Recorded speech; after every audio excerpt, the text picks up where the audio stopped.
सुकौन, क्या हो रहा है? ओए विनोद, क्या हो रहा है? ओए क्या हो रहा है? क्या हो रहा है? तापमान बढ़ने वाला है, खेसारी भैया का गाना आने वाला है।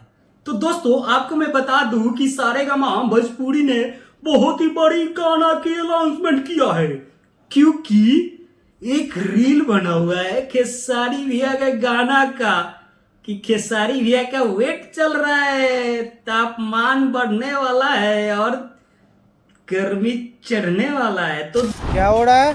क्या हो रहा है? क्या हो रहा है? भाई इंतजार हो रहा है। केसारी भाई, केसारी लाल भैया, केसारी भैया। अरे भैया दोस्तों ये गाना बहुत ही बड़े लेवल पे होने वाली है, तापमान बढ़े वाला बा और गर्मी चढ़े वाला बा। तो इस सारे गामा पे मिलेगा ये गाना, मजा ही आएगा भाई। ये बहुत ही पहले से ही और बहुत सारे टेम्पू दिख रहे हैं, तो भाई सारे टेम्पू वाले से ही पूछा जा रहा है क्या हो रहा है, क्या हो रहा है, क्या हो रहा है। तो दोस्तों आई थिंक ऐसा मुझे लग रहा है ना कि ये टेम्पू से कोई रिलेटेड गाना है और कोई धमाका ही है ना। ये पता ही है आप सबको कि टेम्पू पे आया गाना धमाका ही होगा।